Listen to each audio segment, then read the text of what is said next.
지금까지 우리가 배웠던 내용은 속죄, 즉 그리스도의 죽음이 과연 무슨 의미를 지니느냐. 근데 여러 가지 이론이 있었고, 이제 우리 입장은 기본적으로 그리스도의 속죄는 죄를 사하기 위하여 형벌을 대신 받으신 것이다. 형벌 대속이 좀 더 성경적이다까지 우리가 배웠죠. 지금부터 볼 내용은 그리스도의 속죄가 누구한테 그 영향이 미치나의 문제예요. 이것을 속죄의 범위라고 부르거든요. 속죄에 대해서 그러니까 모든 사람이 다 그리스도의 속죄의 피의 능력을 받는 것이냐, 이것은 계속되고 있는 논쟁입니다. 엄청난 논쟁이 되고 있고, 이 논쟁을 좀 요약을 해볼게요.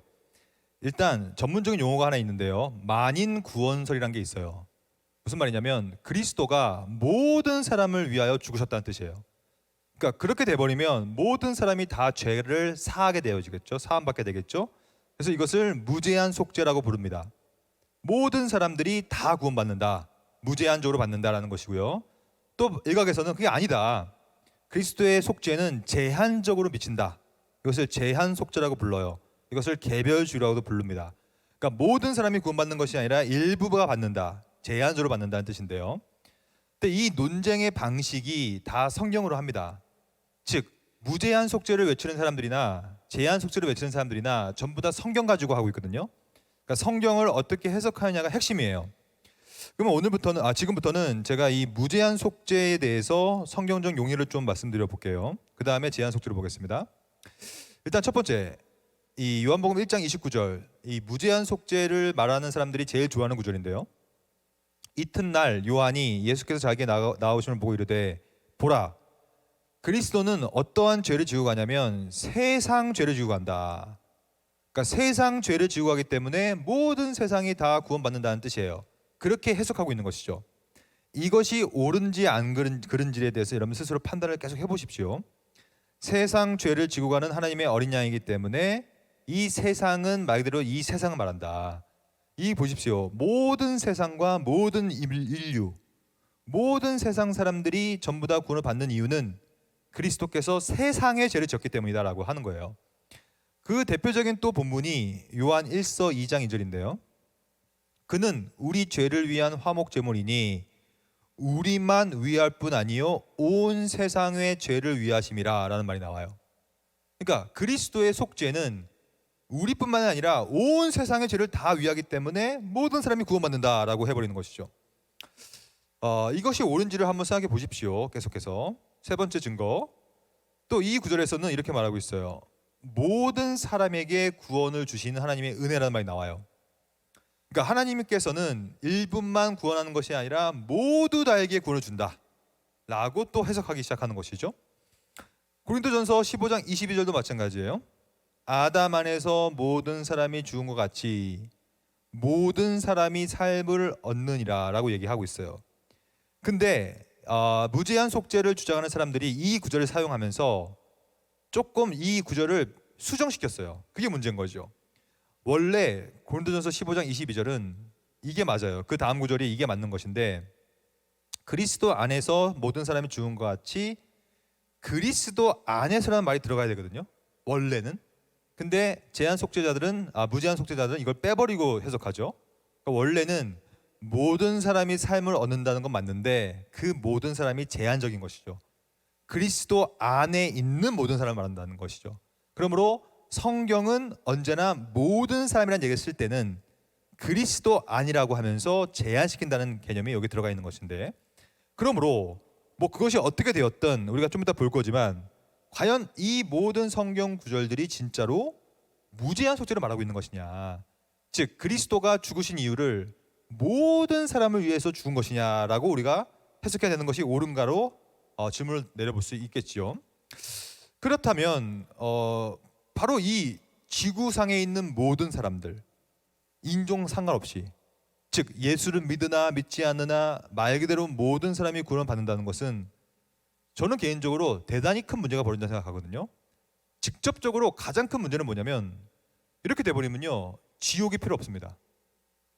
모든 사람이 구원을 받게 된다면 지옥이 뭐가 필요 있겠어요? 지옥이 텅텅 비어버리죠. 근데 성경은 지옥에 대한 얘기를 계속 하거든요. 그리고 지옥에 갈 사람들에 대한 얘기도 하기 때문에 기본적으로 만민 구원설, 무제한 속죄설은 지옥에 대한 개념과 배치되기 때문에 문제가 되는 거예요. 그것보다 더 큰 문제가 있죠. 루이스 벌코프의 말을 들어볼까요? 이 루이스 벌코프는 미국의 유명한 신학자인데 이렇게 썼어요. 이러한 구절들에 근거하여서 무제한 속죄를 말한다는 것은 부적절하다. 왜냐하면 세상 죄를 지고 간다는 얘기를 모든 인류를 구성하는 모든 개별적인 인들로 이해하면 안 된다는 얘기예요. 그러니까 성경에서 세상을 쓸 때는 모든 사람을 막 지칭하는 것이 아니라 그냥 죄악된 이 세상을 말한다는 얘기예요. 기본적으로. 그러니까 세상 자체가 모든 걸 포함하지 않는다는 뜻이죠. 그러면서 벌코프는 이렇게 말합니다. 아담 안에 있는 사람들, 그것을 그리스도 안에 있는 사람들과 대조시키면서 그리스도 안에 있는 모든 사람들을 구원받는 것이지 그리스도 밖에 있는 모든 사람들도 구원받는다는 것으로 이해해서는 안 된다라고 이해를 하는 것이죠. 그러니까 저는 개인적으로 무제한 속죄론, 만민 구원설은 반성경적이라고 생각해요. 성경과 맞지 않습니다. 첫째, 지옥에 대해서 말할 수가 없어요. 지옥에 텅텅 비워버려요. 두 번째, 성경은 끊임없이 남은 자 사상을 말하고 있어요. 이게 뭐냐면 하나님께서는 언제나 많은 사람들은 구원을 안 하시지만 일부를 남겨요. 그것은 구약에서부터 계속해서 말한 바예요. 남은 자 사상, 이 자체가 성경의 구조이기 때문에 하나님은 모든 사람을 구원하기보다는 일부, 남은 자를 구원하시죠. 성경은 이렇게 말하고 있습니다. 제한 속죄를 말하는 구절들이 너무 많은데 몇 가지 대표적인 구절을 말씀드릴게요. 요한복음 10장 15절. 아버지께서 나를 아시고 내가 아버지를 아는 것 같으니 나는 목숨을 버릴 텐데 누구를 위해서 버리냐면 나는 양을 위하여 목숨을 버리노라. 그러니까 그리스도의 죽음은 염소를 위하여 죽지 않아요. 즉 왼쪽으로 갈 사람들을 향하여 죽지 않고 나는 내 양을 위하여 목숨을 바치러 왔다는 거예요. 이 본문은 명확하게 그리스도께서 모두를 위해 죽은 것이 아니라 자기 양을 위해서 죽었다는 얘기가 여기 들어가 있는 것이죠.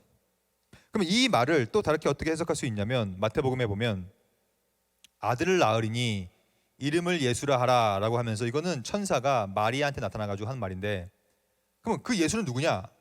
그가 자기 백성을 그들의 죄에서 구원할 자십니다. 즉 자기 백성을 구원할 자지 모두를 구원하지 않는다는 뜻이죠. 벌써부터 예수라는 말을 나올 때부터 원래 예수라는 뜻이 하나님의 구원이라는 뜻인데 하나님께서 구원하신다는 뜻인데 그 구원할 대상을 자기 백성이라고 말하고 있습니다. 분명히 무제한 속죄를 얘기하는 것은 아니죠. 로마서를 볼까요? 로마서는 더 강렬하게 말하고 있어요. 누가 능히 하나님께서 택하신 자들을 고발하리요. 즉 속죄의 대상은 택함 받은 자들이다 라는 얘기죠. 그 택함은 우리가 배운 것처럼 첫 번째 시간에 우리가 배운 것처럼 하나님의 영원 전 작정, 영원 전에 선택하신 그 선택자들, 그들을 위하여 그리스도께서 오신 거예요. 그리하여 그들을 위하여 오셔서 정죄당하고 고발당하고 죽으실 뿐만 아니라 또 다시 살아나시죠. 우편에 앉으시고 동시에 그 택하신 자, 우리를 위하여 간구하신 자다. 그러니까 성경은 무제한 속죄를 얘기한다기보다는 언제나 택함 받은 자, 그것을 자기 백성 혹은 자기 양이란 말 쓰죠. 자기 양, 자기 백성, 택함 받은 자들을 위하여 오셔서 죽으신 거예요. 그러면 요한복음 17장을 볼까요? 내가 그들을 위하여 비옵나니 그리스도의 기도인데요. 내가 비옵는 것은 세상을 위함이 아니다. 그럼 뭐냐? 내게 주신 자들, 내게 주신 자들은 누구냐면 내 백성이요 내 양입니다. 내게 주신 자들을 위한 것인데 그들은 누구냐? 아버지의 것이다. 즉 아버지께서 선택하신 자들이다. 그러므로 요약하겠습니다. 그리스도가 십자가에 달려 돌아가신 이유는 모든 만유를 다 구원하시기 위해서 돌아가신 것이 아니라 선택하신 자, 자기 백성, 자기 양, 또한 성경은 다양하게 말하고 있는데 목자의 음성을 듣는 양 이런 말도 나와요. 그러한 일부 택함 받은 자들을 위하여 돌아가셨다라고 성경은 말한다는 것이 옳다라고 생각하죠. 근데 이게 왜 그러냐면 성경의 구조가 그래요. 성경이 이렇게 말하죠. 가인과 그의 제물은 받지 않고 아벨의 제사는 받죠. 그러니까 모두의 제물을 받지 않아요. 심지어 로마서 9장에 보면 내가 애굽은 사랑하고 에서는 미워하죠. 이 이유에 대해서는 알 수가 없어요. 왜 그러냐면 이 이유는 영원 전 작전이기 때문에 하나님의 뜻이에요. 뭐라고 할 수가 없는 거예요.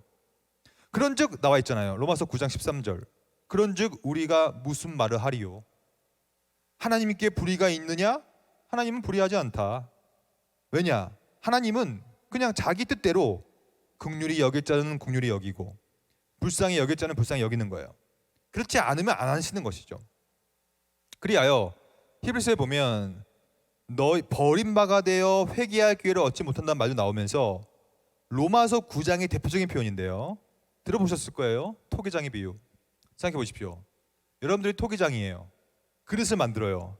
근데 어떤 그릇은 누가 봐도 이상해. 근데 그릇을 만든 사람은 꽤 괜찮아 보이는 거예요.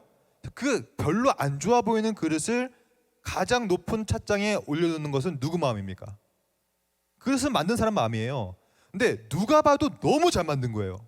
너무 아름다운 그릇이에요. 근데 망치를 갖고 깨버려요. 그럼 어떤 사람이 아니 이거 왜 깹니까? 그 아름다운 것을. 그러면 뭐라고 해요 그 사람이? 내 맘인데요? 내가 만들었는데요? 그렇게 아닐 겁니까? 이게 뭐예요?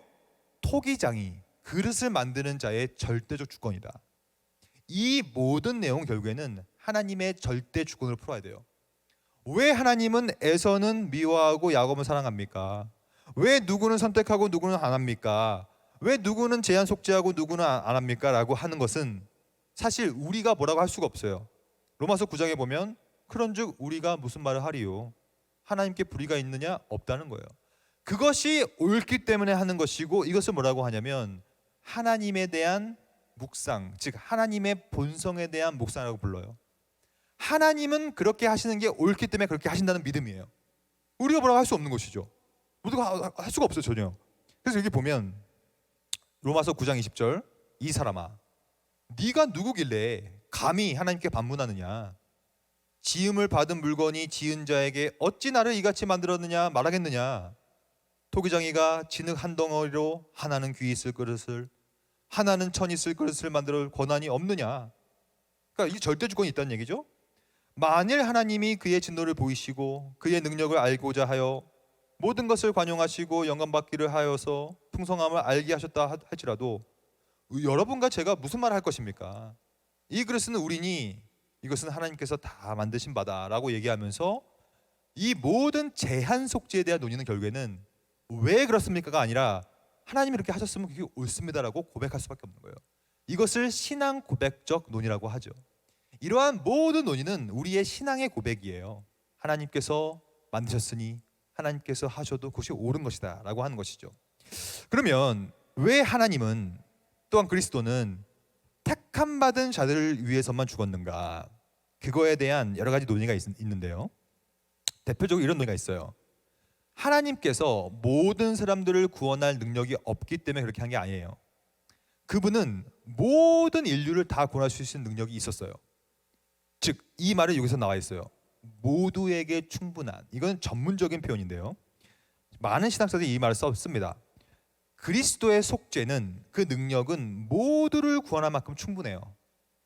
하지만 그렇게 충분하게 하지 않지요. 오히려 택자에게만 유효하게 미치게 만듭니다. 그 택자라는 것은 결국에는 믿음을 가진 자라는 뜻이에요. 믿음. 그래서 그리스도에 대한 복음은 모두에게 미칩니다. 모두 다 복음을 들어요. 보편적인 제한이죠. 하지만 그 보편적인 제한은 언제나 제한적으로 적용됩니다. 그것은 믿음이 있는 택자들한테 되는 거예요. 그러면 여러분들 가운데 아마 좀 짜증날 거예요. 좀 찝찝할 거예요. 아니 왜 그렇게 하십니까? 그럼 어떤 사람은 태어나기 전에 그냥 결정돼가지고 지옥 가고 어떤 사람은 천국 가고 이게 말이 됩니까? 불공평하지 않습니까? 막 이렇게 하지 않겠습니까? 근데 저는 이 지점에서 우리가 다시 한번 하나님의 절대 주권을 인정하고 고백해야 된다고 생각해요. 왜 그러냐면 토기장을 생각하면 돼요. 그렇게 할 모든 권리는 창조주한테 있는 거예요. 창조주와 피조물의 관계를 우리가 헛갈리거나 전복시키면 안 돼요. 왜 그렇습니까? 라고 할 수 없는 게 그분의 창조주의 됨이시기 때문에 그것이 옳다라고 우리는 이해하는 것이죠. 그러므로 개혁신학에서는 기본적으로 무제한 속죄라보다는 제한 속죄가 성경의 큰 구조화에 더 맞다고 생각하고 제한 속죄를 계속 말하고 있는 것입니다. 그럼 넘어가서 두 가지 남았죠. 우리가 여러분들이 이제 많이 따라오셨는데 이제 두 가지만 우리가 마무리하면 대부분의 내용들, 핵심 내용들을 우리가 배우게 되는 것입니다. 두 번째로는 여섯 번째로는 예수님은 현재 무엇을 하고 계시나요? 그 다음에 그러니까 현재성, 그리스도가 현재 뭐 하고 계시냐, 이걸 우리가 배울 거고요. 두 번째는 앞으로 뭘 하실 것인지, 이것을 재림이라고 하거든요. 그래서 현재의 중보자성과 미래의 재림에 대해서 배우고 마칠 겁니다. 그러면 우리가 아까 비아를 배웠죠. 비아가 네 가지가 있었죠.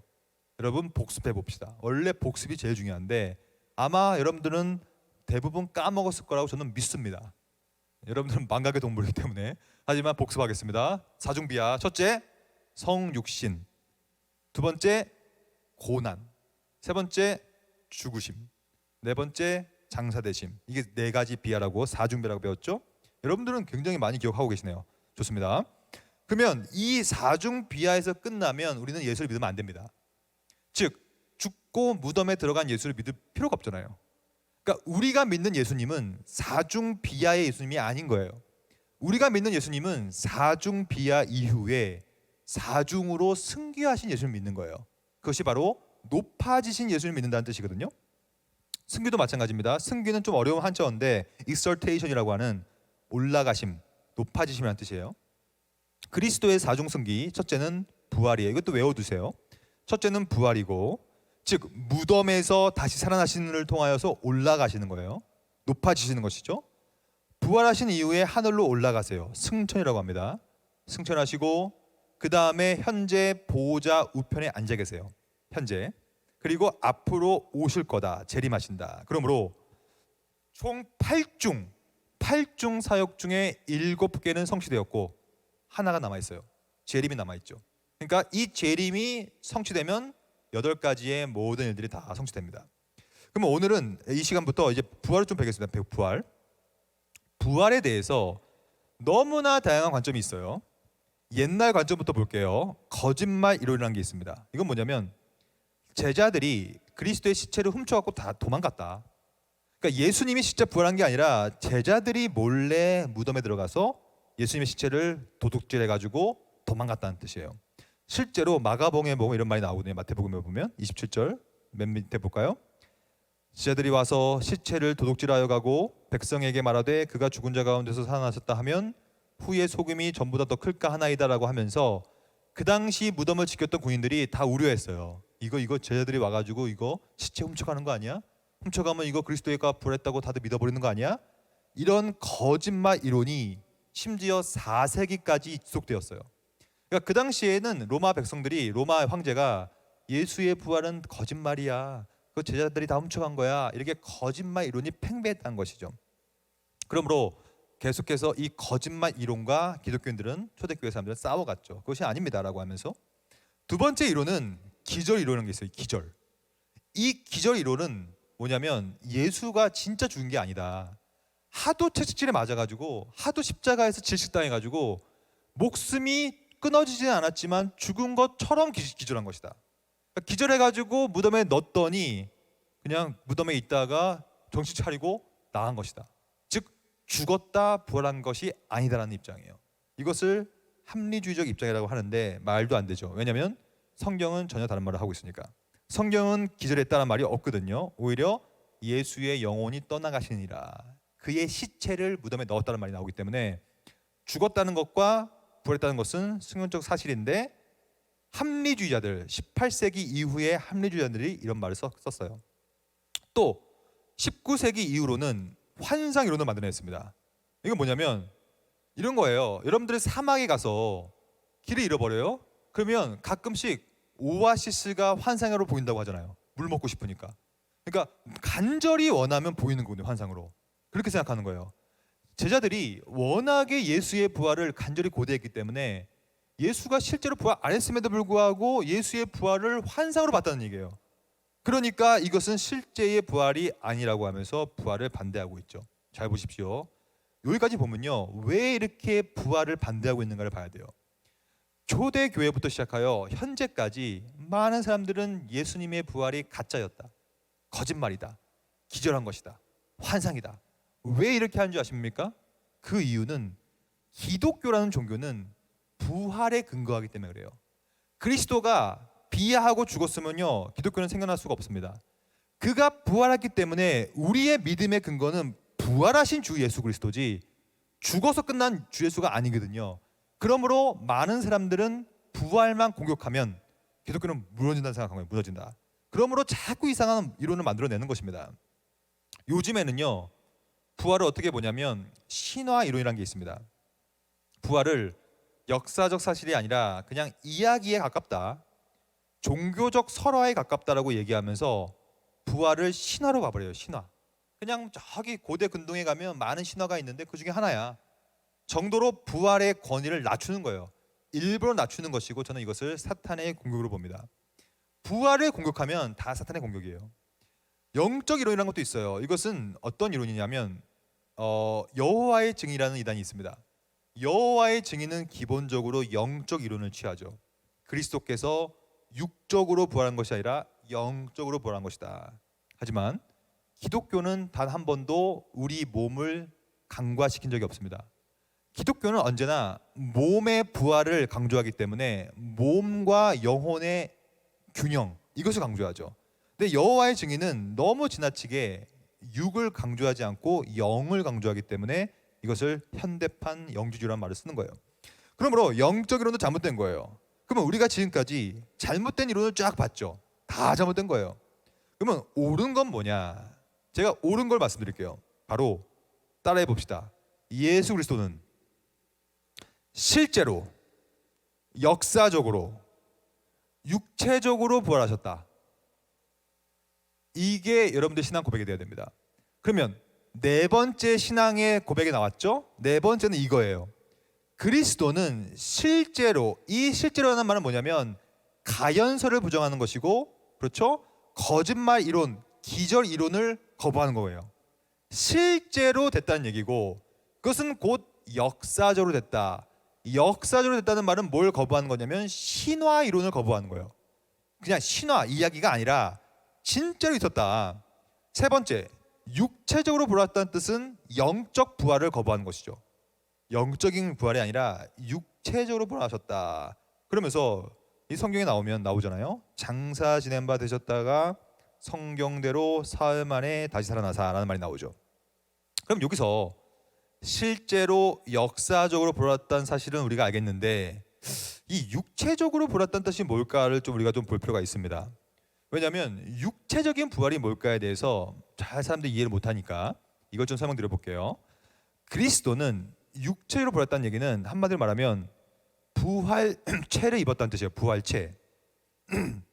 이 부활체는 뭐냐면 그리스도께서 살아생전에는 여러분과 저와 똑같은 인간이었어요.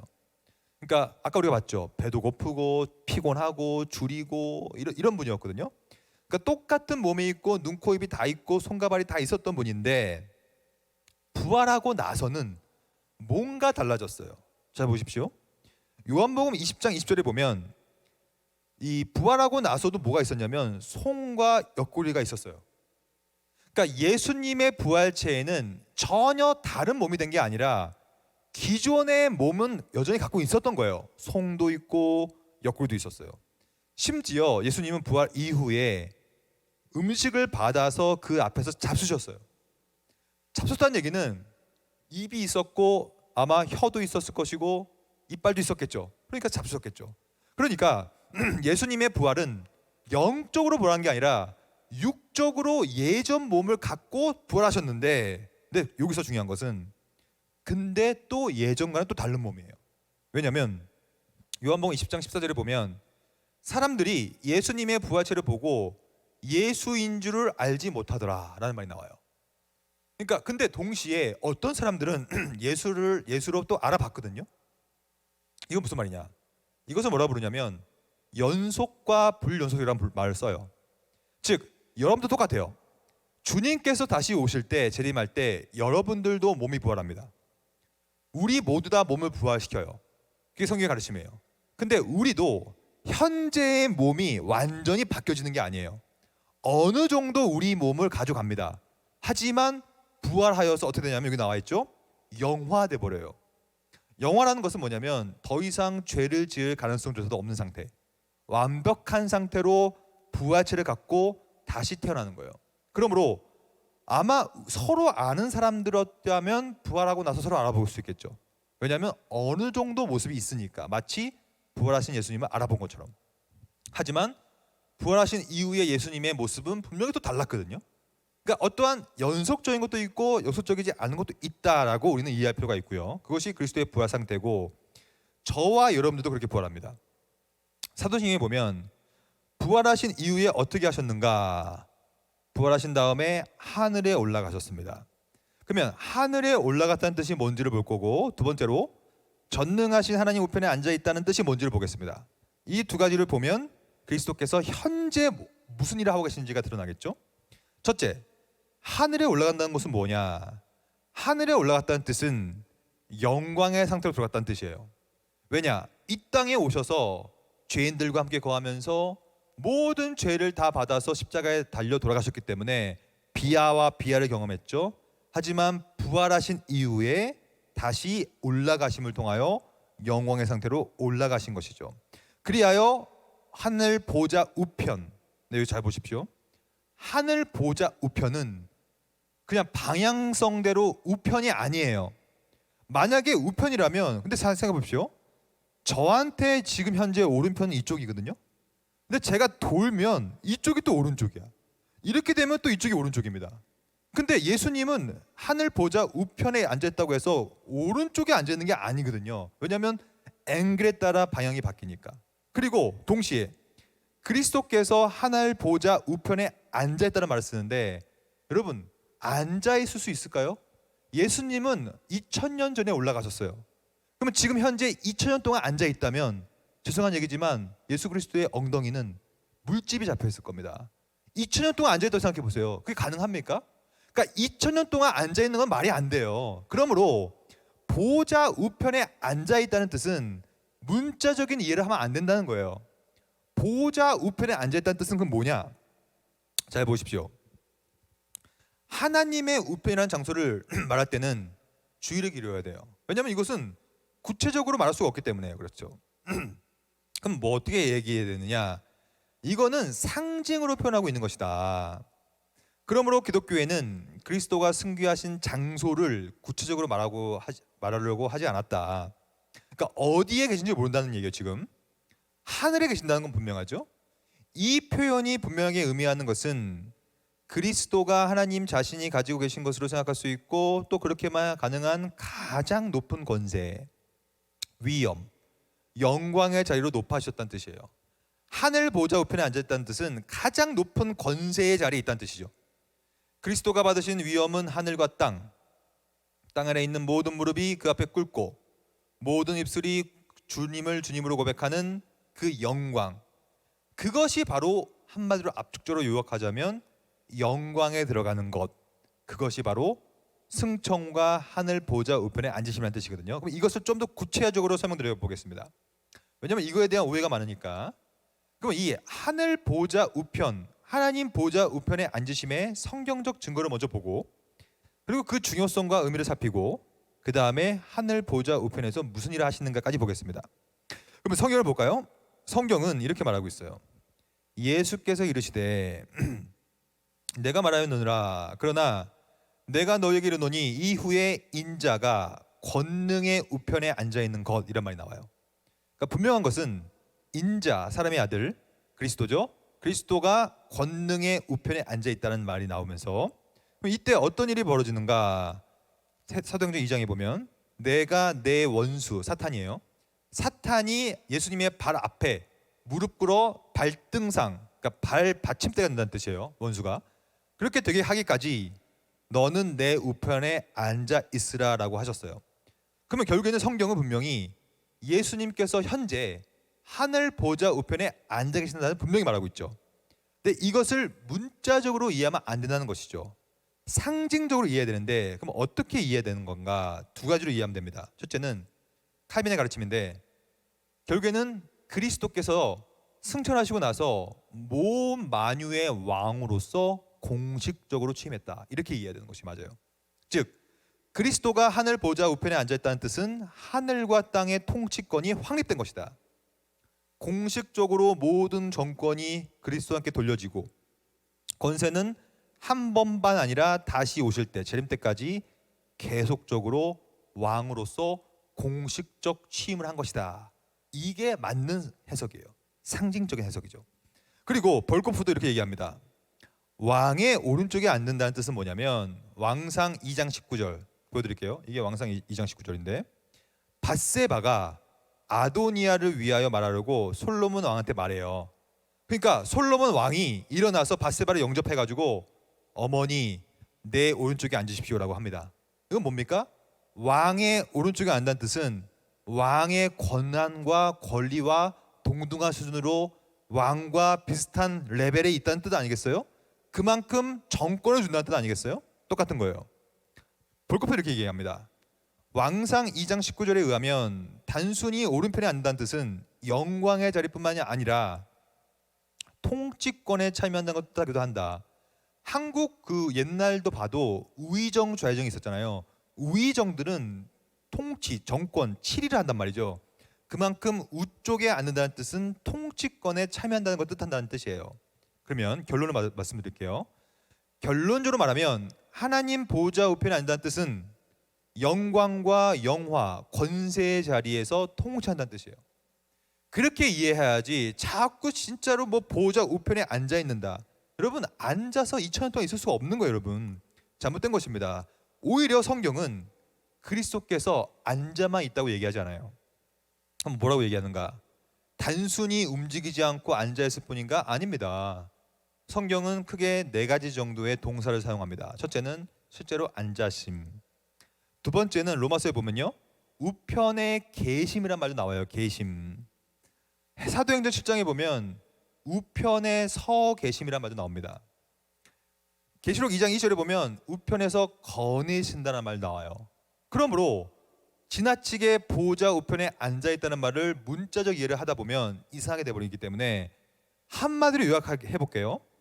그리스도께서 왕권을 가지고 계속해서 통치권을 행사하고 계신다. 이렇게 이해하시는 것이 정확합니다. 현재 그리스도께서 보좌 우편에 계신다는 뜻은 왕으로서 모든 정권을 쥐고 만유를 통치하고 계신다. 계속해서 일하고 계신다. 어떻게 일하고 계시냐면 바로 삼중직을 가지고 일하고 계신다고 생각하는 거예요. 우리가 이 내용은 여러분들 들어봤을 거예요. 그리스도는 삼중직을 갖고 있다. 왕직, 제사장직, 선지자직. 현재 보좌 우편에서 이 삼중직을 감당하고 계시는데, 첫째, 왕으로서 성령으로 자신의 교회와 자신의 나라를 이끌고 계시죠. 지금도 그리스도의 통치권이 임재하고 있죠. 그래서 여기 이 시 강령을 보십시오. 젊음을 그리스도와 그 교회를 위하여. 저 그리스도가 왕과 선지자와 제사장으로서 교회를 위하여 통치하고 계시는 거거든요. 그것을 우리 삶 속에서 실현시키는 게 우리가 할 일이죠. 동시에 이분은 제사장직을 감당하고 계십니다. 그러므로 여러분들은 기도하실 때 반드시 주 예수 그리스도의 이름으로 기도해야 돼요. 그리스도의 이름으로 기도한다는 뜻은 뭐냐면 그리스도가 보좌 우편에서 제사장으로서 중보자직을 여전히 감당하고 계신다는 뜻이에요. 그것을 믿고 기도한다는 뜻이죠. 그냥 주문처럼 기도하는 것이 아니라 예수님 이름으로 기도합니다. 이건 거의 주문이 돼버렸잖아요. 아무 필요 없어요. 주문은 저기 타 종교에도 주문을 외웁니다. 바냐 죄송합니다. 이렇게 하면 타 종교를 말하면 이런 식으로 거의 뭐 기독교가 거의 불교가 돼버렸어. 주 예수 그리스도 이름으로 기도합니다. 왜 하는지도 몰라. 사도신경도 마찬가지예요.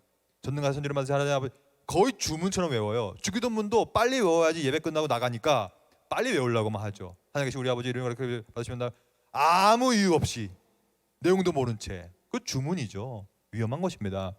우리가 기도로 끝날 때 주 예수 그리스도로 기도합니다라는 기도는 그리스도의 보좌 우편에서의 제사장직을 염두하고 하는 기도입니다. 이거를 모른 채 하는 것은 잘못된 기도죠. 그리하여 그리스도께서는 여전히 우리가 배웠잖아요. 중보자, 하나님과 우리 사이를 이어주는 역할을 지금도 하고 계시고, 그렇기 때문에 그것에 기대어서 기도하는 것입니다. 세 번째, 선지자도 마찬가지죠. 성령과 함께 계속해서 선지자적 역할, 즉 선지자는 뭐 하는 분이냐면 말씀을 선포하는 자입니다. 그러면 지금도 교회 안에서 목사님을 통하여서 말씀 사역자를 통하여서 말씀을 선포할 때 그리스도의 선지자직을 통하여서 그 말씀이 우리한테 들어오고 믿게 되는 거거든요. 그러므로 그리스도는 한번 잠깐 십자가에서 고통받으시고 지금은 누워서 서 계시고 뭐 앉아서 쉬고 계신 분이 아니라 지금도 열일하신다. 열일, 즉 왕직, 제사장직, 선지자직을 보좌 우편에서 계속 감당하고 계신다라고 현재적 사역을 우리가 이해할 수 있는 것입니다. 그러면 우리가 드디어 여러분 많이 왔어요. 우리가 거기까지 왔습니다. 그리고 제가 되게 만족스러워요. 지금 굉장히 잘 듣고 계세요. 여러분들이 지금 얼마나 잘 듣고 있고 집중하고 계신지 여러분들 모르죠? 저는 압니다. 좀 느낌이 오니까. 그래서 굉장히 지금 잘 듣고 계시고 생각보다 저는 솔직히 우리가 처음에 1번, 2번 정도 할 때 제가 좀 걱정했거든요. 오늘 좀 힘들겠다. 눈빛이 흐릉멍텅하고 있구나 지금. 뭔가 의지가 떨어졌구나라고 생각했는데 이게 좀 여기까지 쫙 와보니까 지금 굉장히 집중하고 있고 이해하고 있다고 저는 생각해요. 마지막 하나 남았으니까 마지막은 딱 이해하시고 오늘 우리가 식사로 가겠습니다. 이 마지막은 뭐냐면 그러면 앞으로 이제 뭐 할 거냐는 얘기예요. 그리스도가 앞으로 남은 것은 이분이 부활하셨고 승천하셨고 현재 보좌 우편에 계시는데 이제 하나 남았는데 이제 재림합니다. 그분의 재림이 이제 우리가 평생 소망해야 될 그거거든요. 이 소망 그 자체거든요. 그러면 재림이 어떻게 이해할 수 있을까? 세 가지로 이해해 보겠습니다. 재림에 대한 용어를 좀 살피고, 두 번째는 어떤 방식으로 재림하는 걸 보고, 세 번째는 왜 재림하시는가까지 보겠습니다. 이걸 보다 보면 이 재림이 얼마나 영광스러운지가 드러날 거예요. 일단 재림은 크게 성경에서는 세 가지 정도의 용어를 씁니다. 첫째는 파루시아란 말이에요.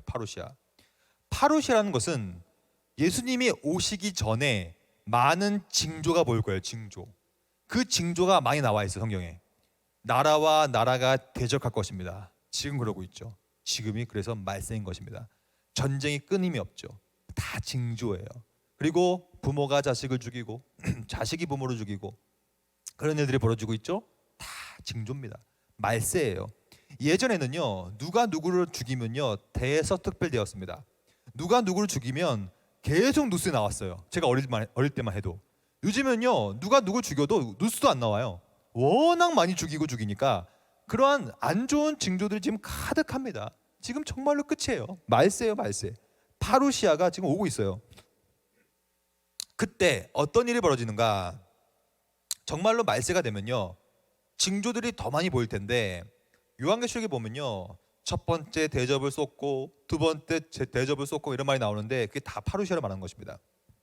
그럴 때 마지막으로 드디어 아포칼립시스, 이게 뭐냐면 예수 그리스도가 나타나심이에요.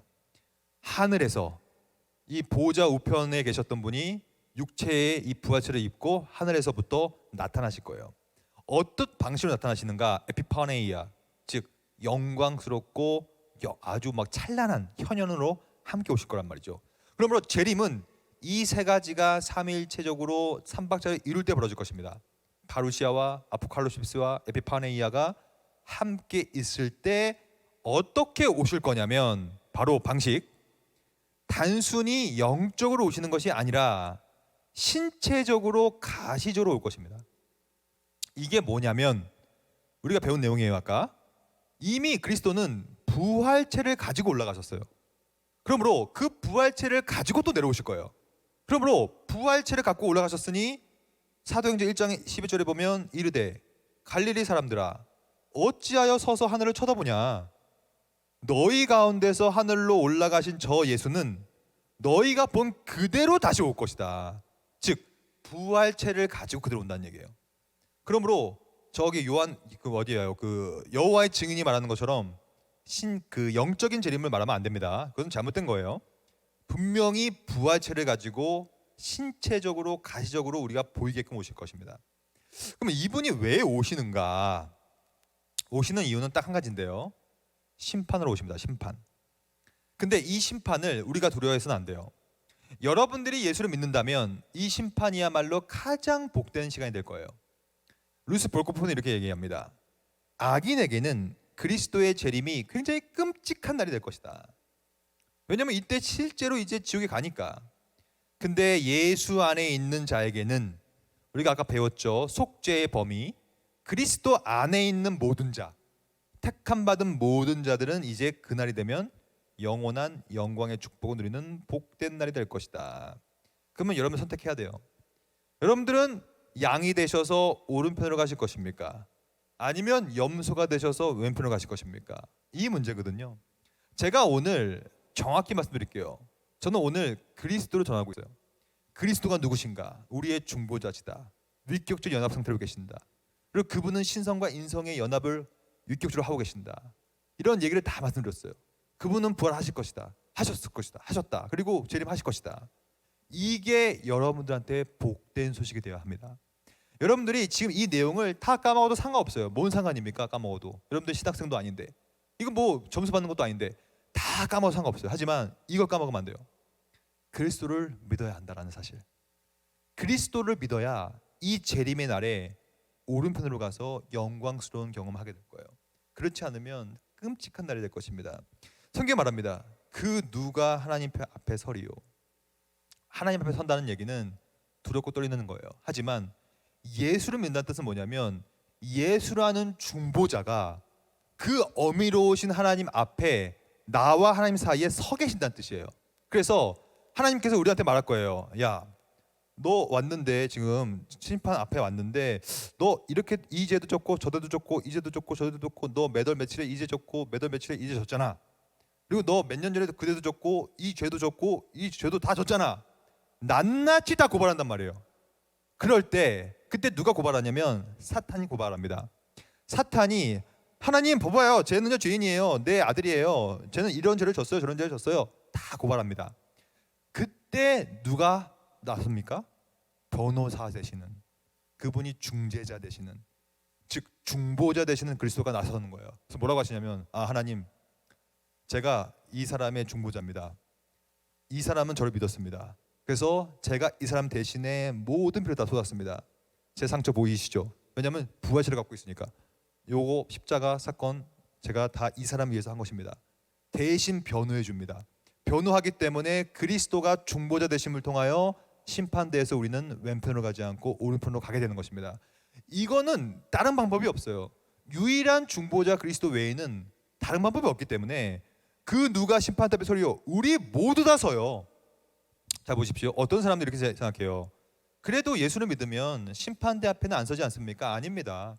성경은 우리 모두가 악인과 의인과 모든 사람이 다 심판대 앞에 서요. 하지만 심판대 앞에 서는 목적과 이유가 달라요. 자 보십시오. 바벤컨이 이렇게 얘기합니다. 성경은 모든 인간이 예외 없이 그리스도의 심판대 앞에 서야 한다고 말한다. 신자라고 예외는 아니다. 하지만 성경은 신자들은 정죄를 받지 않고 심판에 이르지 않는다고 가르친다. 왜냐하면 그들은 이미 영생을 받은 자들이기 때문이다. 모든 사람은 설 것입니다. 하지만 중보자께서 변호해 주는 사람들은 죄가 없다라고 인정해 줄 거예요. 물론 죄가 있지요. 하지만 죄가 없다라고 하나님께서 그리스도를 보고 인정해 주는 거예요. 그래서 우리가 나중에 밥 먹고 볼 칭이라고 하는 거예요. 칭이. 칭이라는 것은 넌 죄인이야. 맞아. 근데 예수를 믿었네? 그래. 의롭다고 칭해 줄게. 의롭다고 칭하다. 칭의. 이게 심판대 앞에서 결정될 것입니다. 세상을 떠난 신자들은 벌써 그리스도와 함께 거하고 흰옷을 입고 있습니다. 그러므로 요한복음 3장 18절 그를 믿는 자는 심판을 받지 아니하는 것이요 믿지 아니하는 자는 하나님의 독생자 이름을 믿지 아니함으로 벌써 심판을 받은 것이다. 그리고 앞으로 진짜 심판을 받게 될 것이다.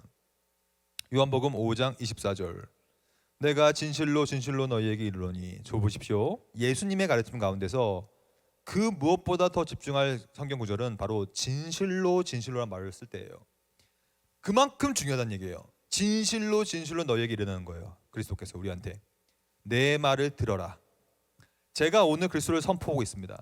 이 말을 들으십시오. 여러분 이 자리에 그냥 온 게 아니란 말이에요. 하나님의 작정과 예정 가운데 와서 앉아 계시기 때문에 제가 하는 말을 들으십시오. 내 말을 듣고 또 나 보내신 이를 믿는 자, 그리스도를 믿고 보내신 성부를 믿는 자는 영생을 얻었고 심판에 이르지 아니하나니 사망에서 생명으로 옮겼느니라. 그러면 우리의 죽음은 죽는 게 아니에요. 우리의 죽음은 새 생명을 얻기 위한 죽음입니다. 그것은 전부 다 우리가 오늘 배웠던 그리스도를 믿음을 통하여. 그러면 알아야 믿을 거 아닙니까? 그래서 제가 가르쳐 드리고 있지 않습니까? 그것을 알고 믿으세요. 믿으면 성경 말합니다. 아까 우리가 봤죠. 모든 사람이 하나님께서는 구원을 받는 걸 원하세요. 그리고 진리를 아는 데에 이르기를 원하세요. 문제는 뭡니까? 우리가 그렇게 안 하는 게 문제죠. 우리가 아무리 예수 믿으세요. 여러분들 아마 부모님들, 친척들, 배우자, 내 남편, 내 아내 예수를 믿으라 아무리 해도 안 믿잖아요. 왜 안 믿습니까? 그건 우리의 역할이에요. 계속 우리는 전해야 돼요. 그 사람이 언제 때가 차서 돌아올지 모르기 때문에 쉬든지 말든지 기회를 얻든지 못 얻든지 우리는 오늘 우리가 배운 이 그리스도가 누군지를 계속 전해야 돼요. 계속. 그리하여 그들이 진리를 알았을 때 드디어 속죄를 당하고 예수님을 믿음으로 구원을 얻을 거 아닙니까? 그렇지 않으면요 끔찍한 일이 벌어집니다. 오늘 우리가 배운 그리스도를 믿지 않으면 지옥을 경험하게 됩니다. 이게 엄청 끔찍하지 않습니까? 이 지옥불 보십시오. 여러분 사실 지옥에는 누가 들어갔냐면 부활체를 가진 악인이 들어가요. 근데 부활체를 가졌기 때문에 지금 현재 우리가 알고 있는 그런 불의 모습은 아닐 거란 말이죠. 하지만 엄청난 고통이 있을 거예요. 성경 말하고 있습니다. 하지만 요즘에는 지옥을 거부합니다. 무슨 지옥이 어디 있어 이러면서 이렇게 얘기합니다. 하나님은 사랑이신데 무슨 지옥이 있냐? 하나님의 사랑과 지옥이라는 것이 너무 상충되지 않느냐라고 하면서 지옥을 거부하기 시작해요. 어떤 사람들은 성경에 나오는 지옥에 대한 묘사가 너무 이상하다, 지나치게 비이성적이다, 상식적이지 않다라고 하면서 지옥을 또 거부합니다. 또 어떤 사람들은 아까 우리가 봤던 내용, 하나님께서는 모든 사람이 구원에 이르는 걸 원하시는데 무슨 지옥이 있냐 이러면서 현재 신학계에서도요 지옥을 거부하는 신학자들이 지금 생겨나고 있어요. 저는 정말 잘못됐다고 봐요. 왜냐하면 지옥은 성경적인 가르침이고 성경은 끊임없이 지옥에 대한 묘사를 합니다. 보십시오. 영원한 불이다. 연기가 세세토록 올라간다. 꺼지지 않는 불이다. 영원한 멸망의 형벌이다. 저는 우리가 살아가면서 여러 가지를 피해야 되는데 근데 그 어떤 것보다 우리가 목숨을 다해 피해야 될 것은 뭐냐면 지옥이에요. 여러분 이 말은요 깊이 새겨들으세요. 여러분 그 어떤 것보다 우리가 하면 안 되는 것은 지옥에 가는 일이에요. 지옥은요 한순간의 고통이 아니라 여기 나와 있잖아요. 영원한 불이에요. 영원은 말 그대로 끊어지지 않아요. 그러니까 이 세상에서 100년 삽니다. 오래 살아봤자 뭐 120년 산다고 하는데 그래 오케이 130년 산다고 생각해 보세요. 의학에 발전해가지고 130년 동안에 그때 그냥 허황망상하게 살아가고 영혼을 그렇게 살아갈 거예요? 아니면 120년 동안에 투자하고 영혼에서 그 열매를 맺겠습니까? 이 문제예요. 이 세상은 일시적인 것입니다. 이 세상은 없어질 거예요. 우리도 죽을 거예요. 우리는 유한합니다. 그러면 우리가 어디에 투자해야 되겠습니까? 일시적인 거에 투자할 거예요? 아니면 영원한 것에 투자할 거예요? 여러분 투자 애널리스트를 봐봐요. 일시적인 것에 누가 투자합니까? 오래 갈 거에 투자하죠. 똑같은 거예요. 여러분들은 과연 어디에 투자합니까? 여러분 아무리 돈 많이 벌어도 이 땅이 끝나면 끝나는 거예요. 통장 잔고는 가져갈 수가 없어요. 우리의 삶을 과연 어디에 투자하겠냐는 얘기예요. 왜 일시적인 게 투자하고 있습니까? 영원한 것에 투자해야죠. 영원은 믿는다면, 믿지 않으면 상관없어요. 믿지 않으면 저는 뭐 상관없다고 봐요. 그건 뭐 어쩔 수 없으니까 제가. 근데 영원을 믿는다면 당연히 영혼에 투자하고 살아야지 왜 일시적인 것, 없어질 것, 썩어질 것에 투자합니까? 여기 청년들 많이 계시는데 여러분 청년들은 잘 들어보세요. 여러분들은 지금 뇌가 말랑말랑해요. 그 어떤 사람들보다. 그러므로 하나님에 대한 지식을 알음에 있어서 이미 준비가 되어 있어요. 이성적으로. 근데 지금 왜 그 이성 헛된다 씁니까? 그 이성을 팔랑팔랑 이 말랑말랑한 이성을 하나님을 아는 데 써보세요. 그리하여 평생 영혼에 투자해 보세요. 그러면 그 투자의 값어치가요 너무 놀라울 거예요. 아니면 이 삶 속에서 짧게 투자해가지고 영원한 불 속에 연기가 셀수록 올라가는데 꺼지지 않는 불에 들어갈 거예요? 그러면 안 되기 때문에 이렇게 안 되려면 유일한 길이 하나밖에 없어요. 유일한 중보자, 주 예수를 믿는 것 외에는 없다라고 성경은 말하기 때문에 저는 이 방법 외에 성경이 말하고 있으면 저는 그것도 말씀드릴 거예요. 근데 그 말을 안 하고 있기 때문에 성경은 이 말밖에 안 해요. 딱 한마디만 말합니다. 주 예수를 믿으라. 그리하면 너와 내 집이 구원을 얻으리라. 이 말만 하고 있기 때문에 제가 이 말을 하러 온 겁니다. 그러므로 그리스도를 믿고 싶으시면, 거짓 믿음이 없고 싶으시면 알고 믿으시라는 거예요. 알고. 알아야 믿죠. 그래서 제가 지금 쭉 말씀드렸잖아요. 요약하고 마치겠습니다. 우리는 그러므로 그리스도를 알아야만 합니다. 그리스도를 모르면요, 우리의 멸망은, 우리의 마지막은 이렇게 될 거기 때문에 그리스도를 알아야만 하며, 그러면 뭘 알아야 되는가? 핵심적인 것들만 오늘 우리가 살펴봤죠. 첫째, 그리스도, 그분은 바로 중보자시다. 그리고 그분은 신성과 인성, 원래는 위격적으로 신성만 계셨는데 인성을 취하심을 통하여 위격적 연합을 하셨다. 왜 사람이 되셨는가? 그분은 우리의 죄를 속하기 위해서 사람이 되신 것이다. 그는 십자가에서 우리의 죄를 위하여 형벌 대속을 대신 받으셨다. 그리하여 사중비하를 하셨다.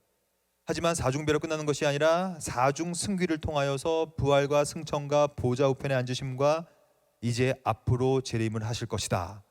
이것이 우리가 가져야 될 믿음의 대상에 대한 지식이에요. 가장 기초적인 지식이에요. 저는 오늘 그냥 거의 유치원 수준 정도의 지식을 말씀드렸어요. 이거는 가장 근본적이고 핵심적인 지식이기 때문에 이거를 알고 믿어야 되는 거예요. 그러면 여러분들 이걸 알고 믿으면, 믿음이 더 강해지면요, 좀 더 깊이 있게 하나님을 알게 되고, 그 탄탄한 지식 위에 탄탄한 신앙이 싹트고 열매가 맺어지게 될 것입니다. 그리하여 저는 가급적이면 여러분들이 이 배운 내용을 그냥 그치지 마시고 평생에 걸쳐서 지식을 갈구하셔서, 여기 나와 있어요. 제가 적어놨습니다. 배운 내용을 여러분들의 전인으로, 전이라는 것은 지, 정, 의를 말합니다.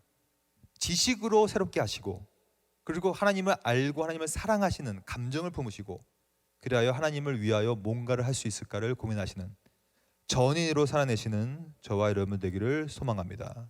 기도하겠습니다. 하나님 감사합니다.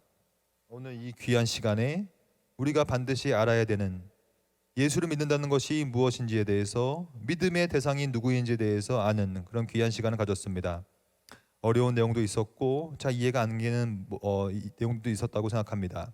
하지만 성령께서 오셔서 우리의 삶을 보듬어 주셨고 우리 삶을 이끌어 주셔서 우리가 이 내용을 잘 이해할 수 있도록 해주셔서 감사합니다. 이 배운 내용을 가지고 또 오늘 하루를 살게 하시고, 또 일시적인 것에 내 자신을 투자하는 것이 아니라 영원한 것을 향하여 투자할 수 있는 우리 모두 될 수 있도록 하나님 인도하여 주시옵소서. 또한 우리가 나중에 주님을 재림 때 만날 때 더욱더 기쁘게 만나게 하시고 또 참된 교제를 누릴 수 있는 우리 모두 될 수 있도록 인도하여 주시옵소서. 저녁 식사 잘하고 또다시 구원에 대해서 배울 때 돌아오셔서 또 함께 그리스도가 하신 귀한 사역인 구원에 대해서 배울 수 있는 우리 모두 될 수 있도록 인도하여 주시옵소서. 이 모든 말씀 예수님 이름으로 기도드립니다. 아멘.